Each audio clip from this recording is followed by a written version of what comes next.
ગુજરાતના મુખ્યમંત્રી શ્રી જ્યારે નખત્રાણા ખાતે આવ્યા ત્યારે આગેવાનોની નજરકેદ કરવામાં આવી।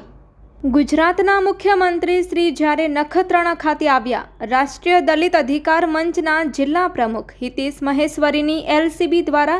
નજરકેદ કરવામાં આવી। સાથે રાષ્ટ્રીય દલિત અધિકાર મંચના ઇકબાલ જત, કરણ બુચિયા, દિનેશ સુડિયા અને અન્ય આગેવાનોની પણ નજરકેદ કરવામાં આવી હતી। સરકારને જ્યારે ભય સતાવે છે ત્યારે પોલીસને આગળ કરે છે।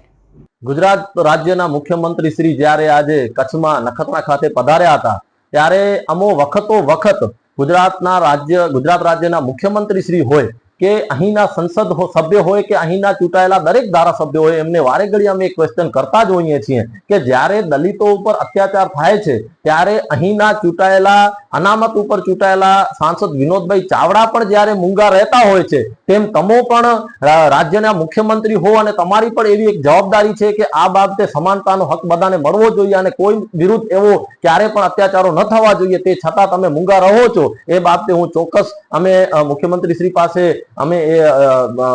સોશિયલ મીડિયાના માધ્યમથી અને અનેકો માધ્યમથી અમે જણાવ્યું હતું અને એમને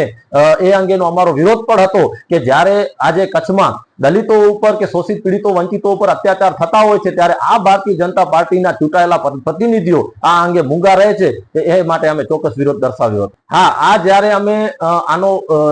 જ્યારે વિરોધ દર્શાવ્યો ત્યારે આખા ભારતભરમાં આજે તમે જાણી જ શકો છો કે જ્યારે આ ભારતીય જનતા પાર્ટીના વિરુદ્ધમાં કોઈ પણ પોતાનો નિવેદન આપે અથવા એના માટે જ્યારે લડતની પ્રક્રિયા ઊભી કરે છે ત્યારે આ લોકો દ્વારા એમની એજન્સીઓ થકી આજે દિલ્હીથી લઈને કોઈ પણ દેશના રાજ્યમાં આ બનાવો બની જ રહ્યા છે કે કોઈ પણ વ્યક્તિ જ્યારે આ સરકારની વિરુદ્ધ બોલે છે ત્યારે તેને દબાવવામાં આવતું હોય છે। ત્યારે અમને પણ પોલીસ દ્વારા નજરકેદ કરવામાં આવે છે, અટકાવવામાં આવે છે, તે જગ્યા રોકવામાં પણ આવે છે। આનાથી તો સ્પષ્ટ થાય છે કે આજે આ દેશમાં લોકશાહી જેવું રહ્યું નથી અને કોઈ પણ પોતાનો અવાજ ઉઠાવી શકતું નથી।